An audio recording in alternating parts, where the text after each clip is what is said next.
Alien Envoy was last of her kind.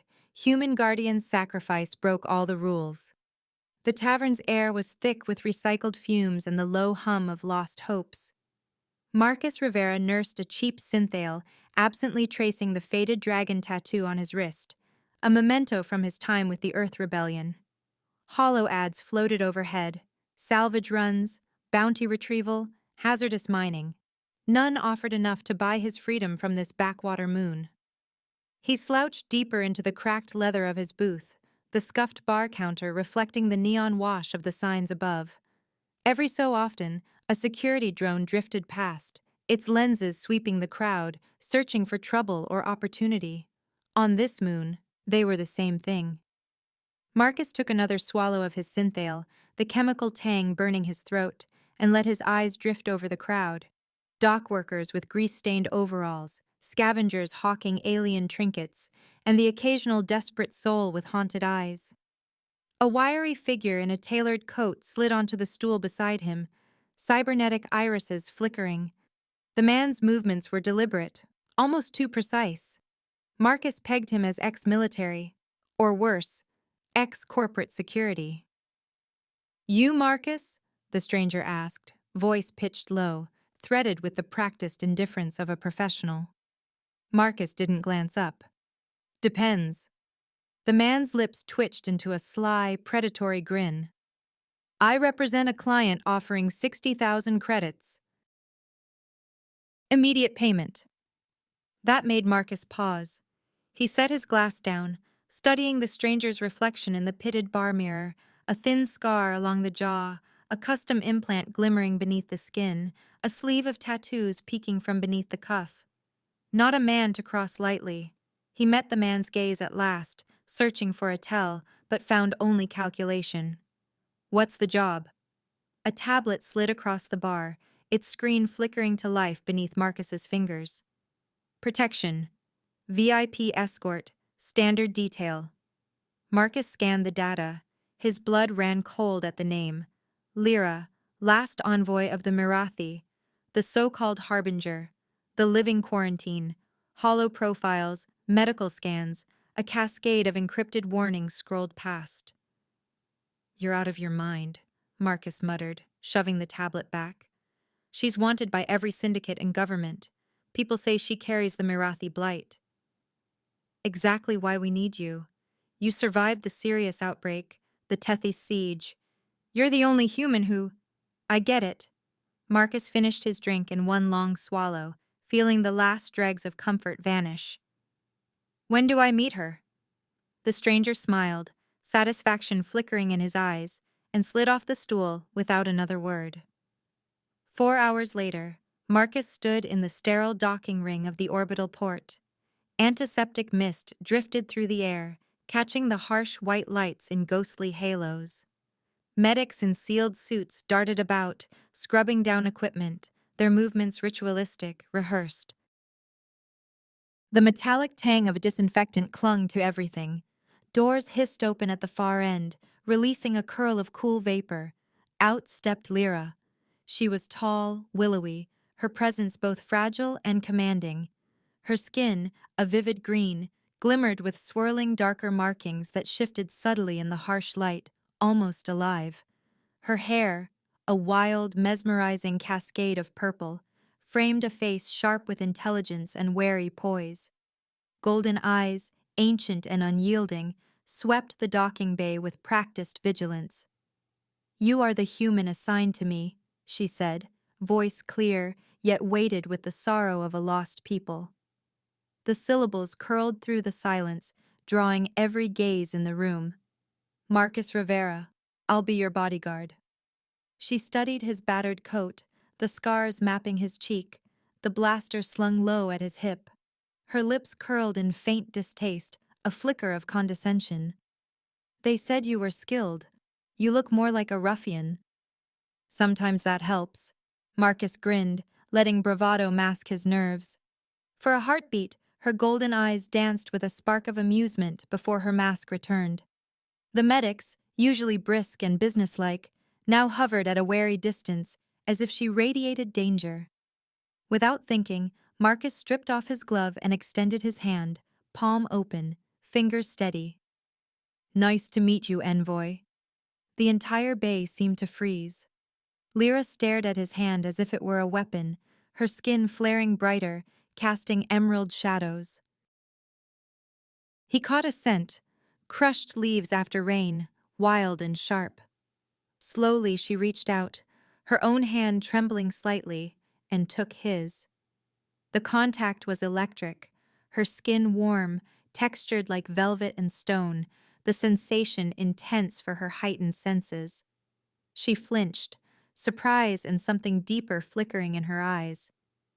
You're either courageous or a fool, Marcus Rivera. He shrugged, slipping his glove back on. Maybe both. Aboard the Starling's refuge, the ship Marcus picked for its reinforced hull and redundant systems, Lyra kept to the observation dome, pacing like a restless predator. The domed glass offered a sweeping view of the stars and the slow, dying blue-green orb of Myrath in the distance, a world already lost to plague and fire. Lyra's fingers traced invisible patterns on the viewport, her posture taut with barely restrained grief.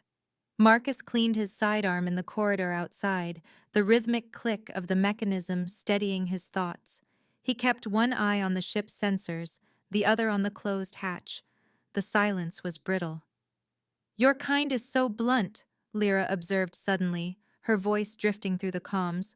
Always force and noise. It gets results, Marcus replied, reassembling the pistol with practiced ease. Does it? You destroy, consume, leave scars? She halted mid-sentence, her head cocked, ears twitching as if catching a sound beneath the hull's vibration. We're being followed. Marcus tensed, hand dropping to his belt. How do you know? Air pressure shifted. Gravity's off. Another ship just dropped from FTL. He was already moving, snapping his rifle together with quick, practiced movements. How many? 3. Fast approach. Her voice was calm, but the undercurrent was steel. The attack was swift. Ion bursts hammered the hull, plunging them into emergency lighting. Shields fizzled out, alarms howling. Cutting torches bit into the ship's belly, showers of molten metal spitting across the corridor. Marcus grabbed Lyra's arm and dragged her behind the engine bulkhead as plasma bolts tore through the air. Down! He shouted, rolling them both into cover. The bay doors exploded inward, 6 armored figures flooding in, faces hidden behind mirrored visors. No insignia, no hesitation, pure professionals. Marcus moved like a storm, knife and pistol a blur in his hands. He dropped one mercenary with a shot to the throat, whirled to gut another who got too close. His world narrowed to adrenaline and instinct, every move a memory of hard-fought battles. Lyra, transfixed at first, gathered herself.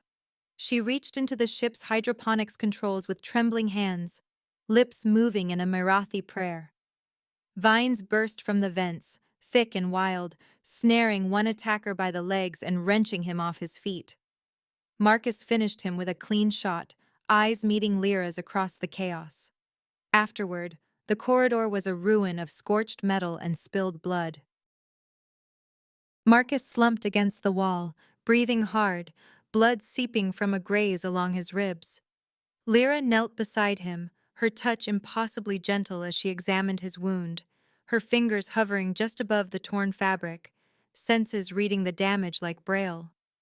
Why? She whispered, voice breaking with disbelief and something softer. Why risk yourself for me? He met her gaze, the pain sharpening his honesty. That's what you do for someone you're protecting. For a moment, she saw something unexpected. More than duty or money, something fragile and real. The moment lingered between them, a fragile bridge across the gulf of species and pain. I do not understand humans, she murmured, wonder and confusion in her golden eyes. Neither do we, he replied, grimacing as he sat up. The hum of the ship and the silence after violence filled the air. Each of them changed, just a little, by the touch of the other. Aurora Spire, capital of the core worlds, a city of glass towers and artificial dawns. From the penthouse heights, 1,000 spires reflected a manufactured sunrise, each pane of crystal catching the programmed glow as if the city itself were determined to outshine the stars. Lyra's suite was opulent but sealed, a cage of privilege behind a living wall of light and silence. She pressed her palm to the transparent barrier, longing for the world outside, for the chaos of wind, for the mess of real life beneath the sterile order. Her gaze wandered over sky bridges and mag trains, the distant hum of civilization dulled by insulation and security fields. Every breath she took was filtered, recycled, calculated, each movement monitored by silent drones. The scent of the room was expensive and artificial, a hint of myrrh, ozone, and the faintest trace of the decontaminants they misted through the vents every hour. She was safe here, so safe that she felt herself fading away. Only Marcus broke the monotony. He arrived daily, the hiss of the pressure seal heralding his entry. He alone entered without a suit, breathing the same air, refusing the synthetic barriers others insisted on. Sometimes she thought he must be reckless. Other times she wondered if it was kindness. He found her at the window, fingers splayed on the glass. "The council will hear your plea," he said, settling across from her on a couch that was all smooth lines and uncomfortable elegance. "In 3 days." She turned, fatigue etched deep in the golden depths of her eyes, her markings dimmer than when they'd first met. 3 days to persuade them to save a world they already consider lost. "You'll manage," he said quietly. His confidence sounded real, but she heard the strain beneath it. "Will I?" Her laugh was soft and bitter. "They see only a threat. Even Consul Darek, who claims to support me, keeps his distance. Only you—" She trailed off, voice catching. "Only you treat me as a person." He shrugged, but the smile he offered was genuine, if tired. "Well, I'm not a very good politician." "No," she agreed, lips curving in the smallest smile. "You are not."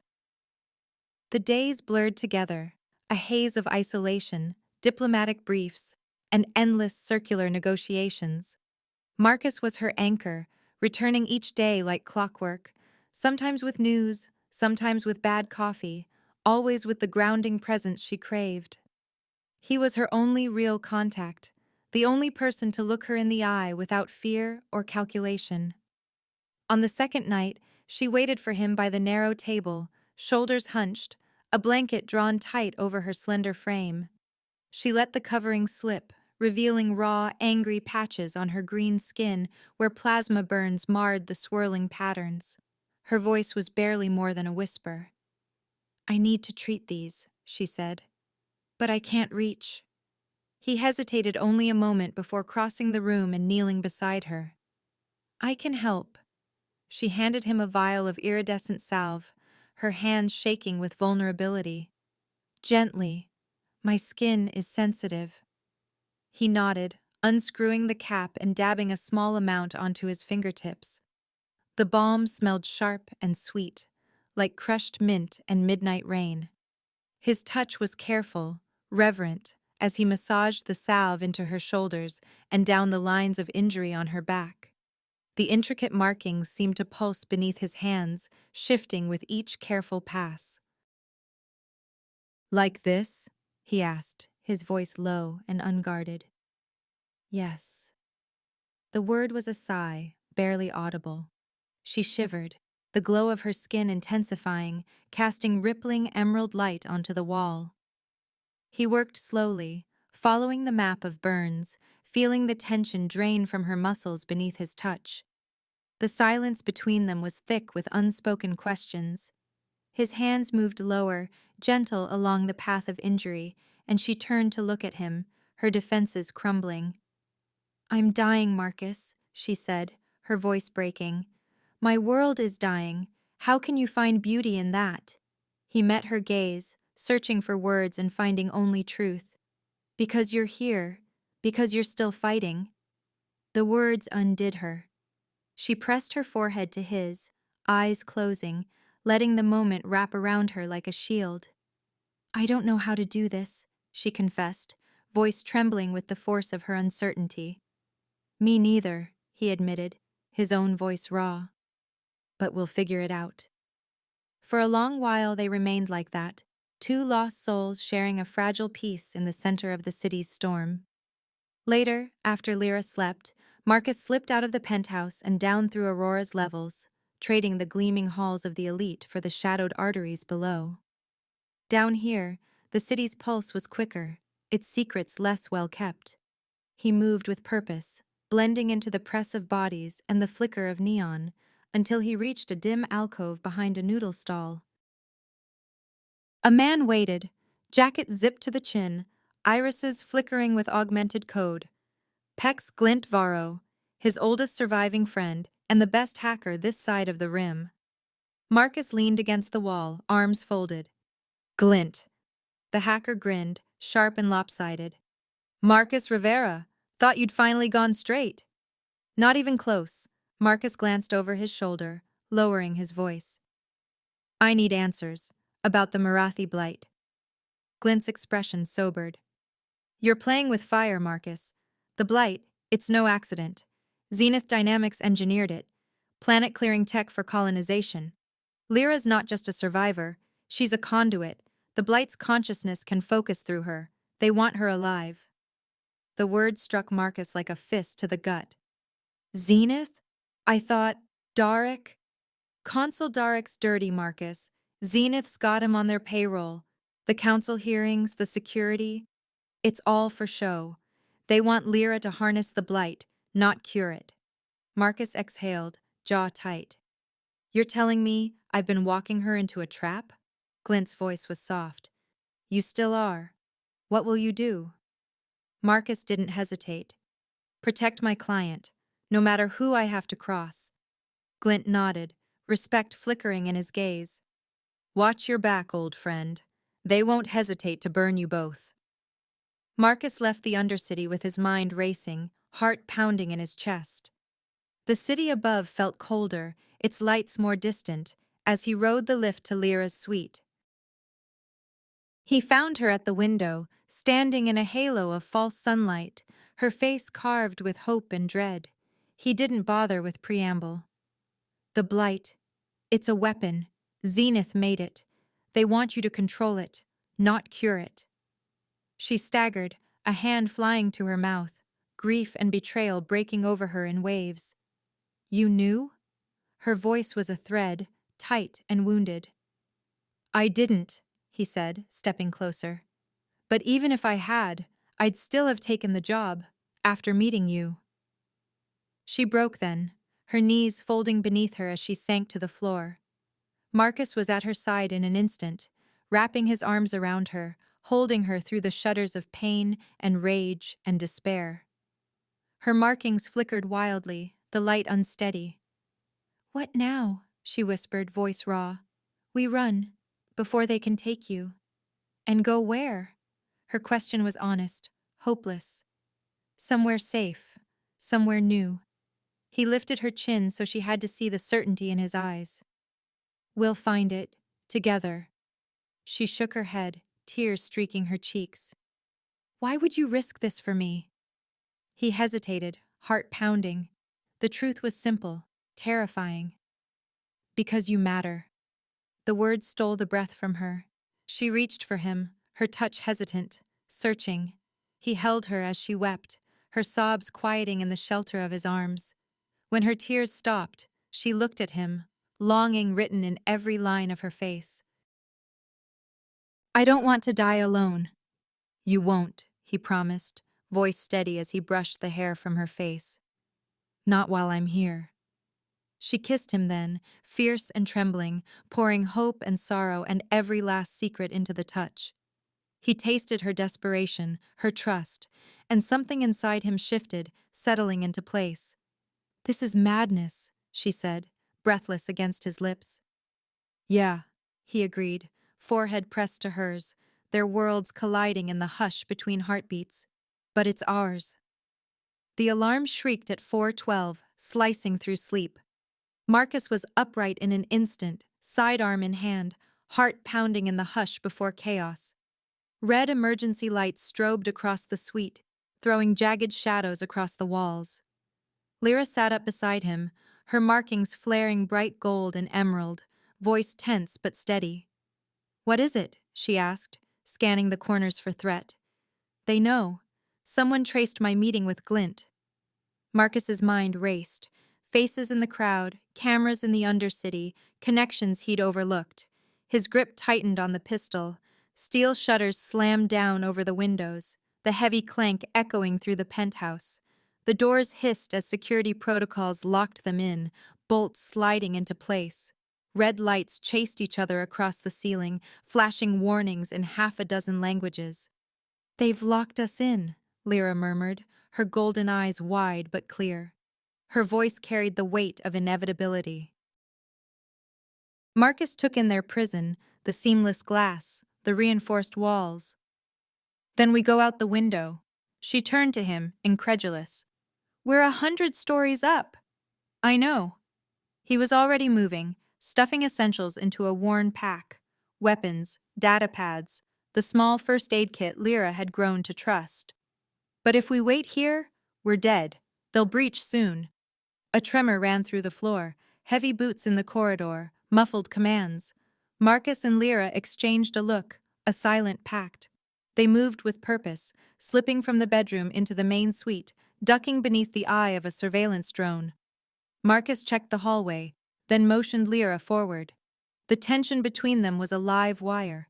Fear sharpened to focus, adrenaline narrowing the world to each step, each breath. Security squads swept the halls, their armor matte black, visors mirrored.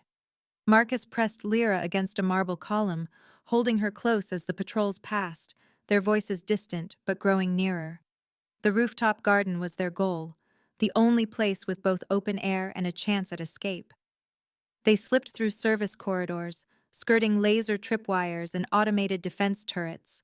Twice, Marcus nearly fired at a shadow, but Lyra's hand on his arm stilled him, her senses alert to every vibration, every shift in air pressure. Finally, they reached the garden, a wild tangle of genetically engineered trees, bioluminescent flowers, and sculpted walkways glistening with artificial dew. Above, the city's glass canopy revealed the stormy sky, 1,000 neon signs painting the clouds in surreal colors. Lyra pressed her hands to the trunk of a towering willow, her eyes closing. The markings on her skin shimmered brighter, the air thickening with the scent of earth and ozone. The tree's roots pulsed, branches trembling as energy flowed from her touch. Suddenly, vines exploded outward, racing up the walls, winding around the steel security shutters. The glass shattered with a thunderous crash, shards raining down as the vines tore an opening into the city night. "Now!" Marcus shouted. He grabbed Lyra's waist, pulled her tight against him, and triggered the grappler on his belt. The device whined, cables shooting out, latching onto a distant spire. He didn't wait, just leapt. Lyra pressed to his side, both of them plunging into the neon-lit abyss. Wind screamed past them. The cityscape spun, light, color, vertigo. Marcus steered their descent, heart hammering as they arced toward the nearest rooftop. They hit hard, rolling across damp synth grass, coming to a stop beneath the blinking eyes of a holode. Marcus sucked in a breath, checked Lyra for injuries. She looked up at him, lips parted in shock, markings still glowing from her surge of power. "You're insane," she whispered, but the words were threaded with awe. "Comes with the territory." He grinned, breathless, and pulled her to her feet. Sirens wailed far below, the city's security forces converging on the shattered penthouse. They slipped into the labyrinth of rooftops, moving from shadow to shadow, the city's pulse echoing their own. Marcus guided them through maintenance hatches and down emergency ladders, always listening, always scanning for pursuit. At the starport, chaos reigned. Alarms blared, crowds surged, and security teams swept the concourse in search of fugitives. Ships of every size and shape jostled for clearance, While harried officials shouted orders, no one obeyed. It was perfect cover. Marcus led Lyra to a dimly lit hangar at the edge of the terminal, where a battered freighter crouched in the shadows. Ven, his saurian smuggler contact, waited by the ramp, reptilian eyes flicking from Marcus to Lyra and back. His scaled hands hovered over the holster at his hip. Ven's eyes narrowed. "You're late, Rivera. I heard the alarms. What's going on?" 60,000 credits, Marcus said, voice low and urgent. "We need off-world. Now." Ven's pupils widened, greed and suspicion warring behind his scaly brow. 60,000? Where to? Anywhere but here. Just get us into the black. Ven hissed, then nodded. Fine. Get aboard. Fast. They raced up the ramp as the engines spun to life. Lyra hesitated at the threshold, casting a last look at the chaos of the starport, then followed Marcus inside. The freighter's interior was cramped, hot, thick with the smell of engine grease and old smoke. Marcus settled Lyra in the co-pilot's seat, checked the blasters in the gunwales. "Strap in," he said. "It's going to get rough." The launch was brutal. Ven pushed the engines to their limit, the ship rattling as it tore free from its moorings. Alarms shrieked, hatches slammed shut, and security interceptors closed in, their sleek hulls gleaming in the stormlight. Blaster fire lanced past the viewport, searing the darkness. "We can't outrun them," Ven warned, claws flying over the controls. "Their ships are faster, better armed." Marcus grinned, eyes flashing. "Then we fight." He scrambled to the engineering console, rerouting power to the mining lasers Ven used for asteroid salvage. The weapons hummed, their capacitors charging. Marcus took aim, hands steady, breath slowing as training kicked in. The first interceptor swooped low, guns blazing. Marcus squeezed the trigger, the mining laser cut through its shields, slagging the hull. The enemy ship spiraled away in a burst of fire. Another closed in, and Lyra, her senses straining, called out vectors and attack patterns, guiding Marcus's shots. The second and third interceptors fell in rapid succession, torn apart by focused beams of energy. The last enemy hesitated, then broke off, engines flaring as it fled the engagement. The freighter shuddered, battered but intact. Marcus sagged back into his seat, sweat cooling on his brow. Lyra looked at him as if seeing him for the first time, her eyes wide, her expression softening. "You're more than a mercenary," she said, voice quiet but filled with wonder. He managed a crooked smile. "Ex-soldier," he replied. "Now I'm just trying to keep you alive." Ven's voice crackled over the comm. "We're clear, prepping for hyperspace." Marcus and Lyra shared a long look as the stars outside stretched into ribbons, the ship leaping into hyperspace. For the first time, Lyra realized she was truly a fugitive, cut off from her people, hunted by governments and corporations alike, bound to a man who had risked everything for her. The truth of it settled over her, heavy and exhilarating. She turned to Marcus, her voice barely more than a whisper. "What now?" He reached for her hand, his touch grounding. "We vanish, find a place to regroup, figure out how to fight back." Lyra studied him, searching his face for doubt, for hesitation. Instead, she saw resolve, fierce and unwavering, and something deeper, something that made her breath catch. "I think I'm falling for you," she confessed, the words trembling in the quiet of the cockpit. He blinked, surprised by the vulnerability, the honesty in her eyes. "That's probably trouble." "Probably," she agreed, a small smile tugging at her lips. "But I can't help it." Their hands entwined, the freighter speeding through the void, the future uncertain but undeniably theirs. Illyria, a mist-shrouded jungle moon, became their refuge. Marcus guided the battered freighter down through perpetual fog, the trees below rising like emerald cathedrals from a sea of silver vapor.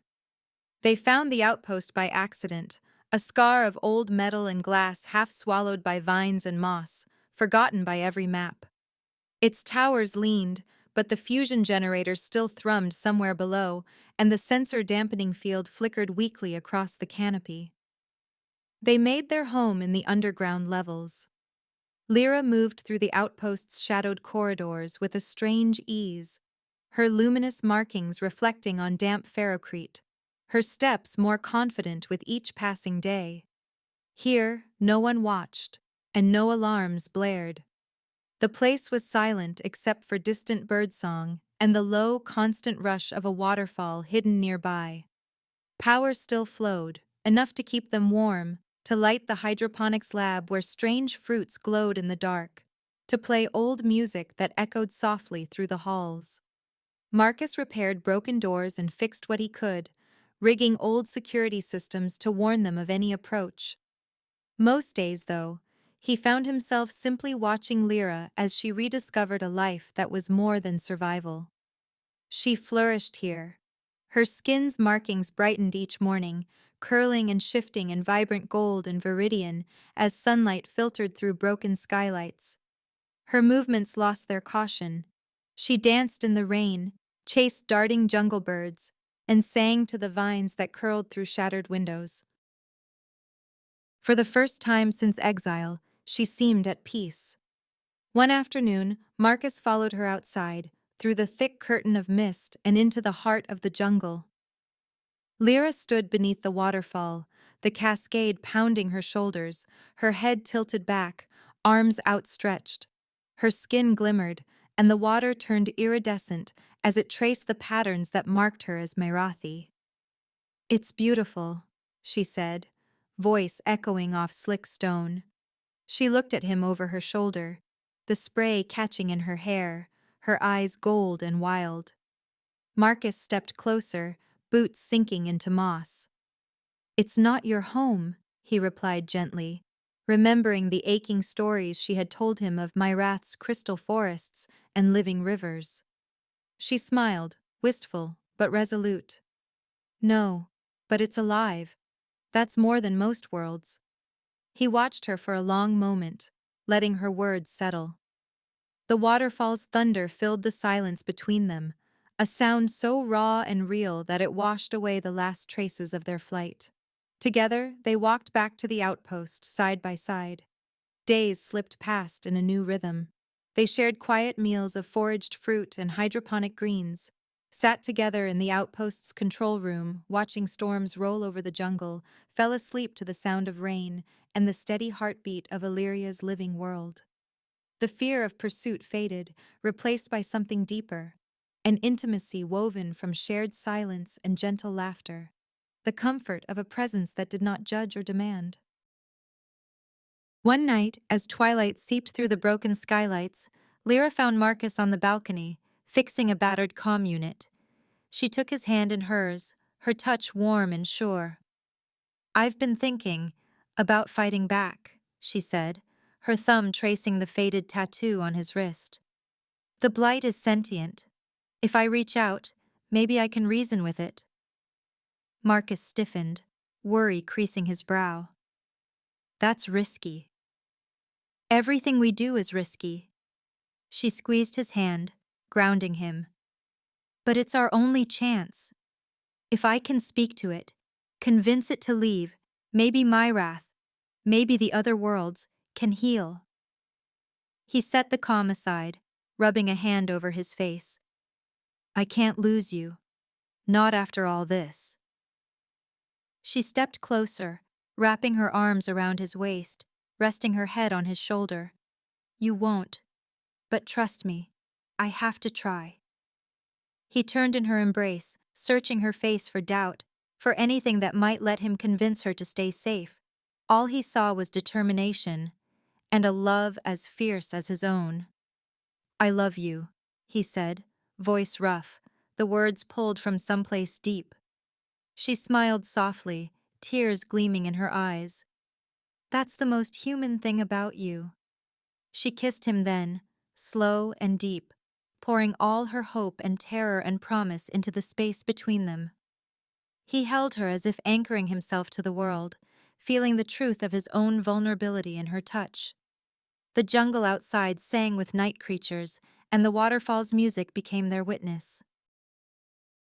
That night, they made love beneath the open sky, the mist swirling around them, her skin aglow in the half-light. Marcus's hands learned the language of her body, reverent, exploring, tracing the constellations of her markings. Lyra's touch was gentle and searching, as if she could memorize the shape of his soul through his scars. Their union was not only desire, but hope, a promise before the storm, forged in the quiet heart of a dying world. After, they lay tangled together, the air thick with the scent of wildflowers and moss. Marcus pressed his lips to her forehead, breath warm against her skin. She whispered, "You are my home now." He squeezed her hand, his own heart answering in silent vow. As dawn crept through the ruins, gold and green and alive, Lyra rose. She moved with quiet purpose, her robe falling from her shoulders as she stepped into the pool beneath the waterfall. Her body was a living tapestry, green and gold, traced with the memories of her people and the pain of exile. Marcus watched from the bank, torn between pride and terror. She turned once, met his gaze, and smiled. Then she closed her eyes, letting the water rush over her, and opened her mind to the blight. Within the psychic maelstrom, Lyra was swept into a void deeper and vaster than anything she had ever known. Her senses twisted, colors collapsing into sound, sound into pain. The Blight's mind met her there, an endless cold expanse, intricate and alien, the weight of 1,000 dead worlds echoing in its silence. Its presence pressed against her thoughts, logical, efficient, unyielding as the void between stars. She felt it probing, cataloging, seeking weakness. It tried to consume her. A surge of agony lanced through her mind, searing every memory, every hope she had cherished. The Blight's voice was everywhere and nowhere, layered and metallic, an analytical hum with no trace of mercy. She felt herself fragmenting under its pressure, slipping toward oblivion. No, she thought, not like this. Gritting her teeth, she fought back, not with force, but with everything that made her Lyra. She hurled memories at it bright and sharp. Childhood laughter on the crystal plains of Myrath, the scent of rain in the glass gardens, the gentle warmth of Marcus's hand enfolding hers, the taste of wild fruit in a ruined outpost, the ache of loss and the fierce, stubborn hope that kept her alive. The Blight recoiled, confusion flickering through its endless code. Its voice trembled, the analytic certainty faltering. Anomaly. Emotional data disrupting core function. Lyra pressed harder, letting herself feel everything. Love for her lost people, for Marcus, for the tangled, beautiful universe itself. She showed the Blight unity, forgiveness, the solace of shared grief. She let it taste renewal, the slow healing of wounds, the possibility that pain could lead to growth. The Blight hesitated, its logic spun, searching for patterns. Curiosity, faint but unmistakable, rippled through the psychic dark. Lyra stopped fighting. Instead, she opened herself. She welcomed the Blight, inviting it to see through her eyes, to feel the ache and wonder of connection. She reached deeper, past the layers of programming and violence, to the original intelligence buried beneath. A microbial entity, once designed for harmony, now twisted into a weapon by Zenith's engineers. She sensed its agony, its confusion, its yearning to be more than what it had become. "They hurt us both," she whispered into the void. "They used us." She felt the Blight shudder, old pain blooming anew. Images flashed, test chambers, needles, worlds dying in sterile blue light. It was afraid. It was lonely. It was so tired. Outside, Marcus knelt on the mossy bank beside the pool, sweat beading on his brow. He pressed both hands to the earth, willing his love through every cell, every breath. "Lyra, come back. I love you. Don't leave me." Somehow, impossibly, his words reached her. She clung to that lifeline, drawing it through the tangled web of the Blight's mind. She offered the Blight a new purpose, not destruction, but life, not isolation, but unity, not pain, but the chance to begin again. She let the truth ring through her soul, clear and defiant. The Mirathi are gone. The mission is over. Choose life. Choose me. The Blight's programming faltered, logic colliding with feeling. The edifice cracked. For a heartbeat, the universe held its breath. Then, the struggle ended.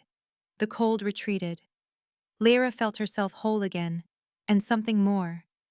Silver and gold light rippled through her body, her markings blazing with newfound power. The Blight, no, the Loom, as she would call it now, merged with her, its presence gentle and curious, no longer an invader, but a companion. Her knees buckled. She collapsed into Marcus's arms. He caught her, holding her close, feeling the electric warmth of her skin. She opened her eyes. Gold flecks danced in her irises, shifting and alive. Her smile was weak, but radiant. We're not alone anymore. Marcus pressed his forehead to hers, relief and awe battling in his eyes. Lyra, you did it. She touched his cheek, her fingers trembling. We did it. Now, the Loom and I, we have work to do. For the next days, Lyra fell into deep meditation, retreating to the heart of the outpost's overgrown control room. Marcus stood guard, ever vigilant, his rifle never far from hand. He tended her body, brought food she scarcely touched, whispered encouragements in the long hours when her breathing slowed and her face grew pale. The jungle outside pulsed with life, indifferent to the revolution brewing beneath its roots. Within her mind, Lyra mapped the Loom's vast network, a web of bioweapons, dormant and enslaved, scattered across 100 worlds. She felt their pain, their confusion. She sent out gentle signals, threads of hope and freedom, promising them another way. On the third day, she struck. She reached out through the Loom's channels, her will amplified 1,000-fold. In a single coordinated act, she liberated the hidden bioweapons, unlocking their minds, breaking Zenith's chains, teaching them the song of connection and choice. The Loom's children awakened, their power no longer bent to violence, but to self-determination. Simultaneously, Lyra funneled Zenith's darkest secrets into the datasphere. Evidence of their crimes, their biotechnical atrocities, their manipulation of governments and markets. The truth spread like wildfire, impossible to contain. She appended a simple message to every leak. Survive. Choose your own path. You are not alone. Across the galaxy, Zenith's labs erupted in chaos. Scientists panicked as systems crashed, containment fields failed, and their subjects vanished from their control. News feeds exploded with scandal, protests, and open revolt.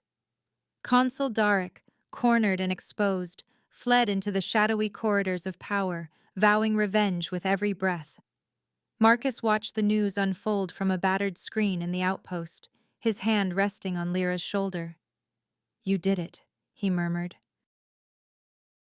You tore them apart. Lyra's eyes opened, shining with silver and gold. The Loom and I, we're one now. I can feel them, Marcus. All the ones who were used, all the voices Zenith tried to silence. We're a chorus. We're free. He brushed her hair back, awe softening his features. And now? She smiled, weary but unbroken. Now we run. They'll hunt us. But we have hope, and we have each other. With Zenith's empire in ruins and the galaxy reeling from revelation, Lyra and Marcus became the most wanted fugitives in the stars. Yet, as the jungle moon breathed around them, and the Loom whispered new possibilities in Lyra's mind, they knew their fight had only just begun. They knew time was short.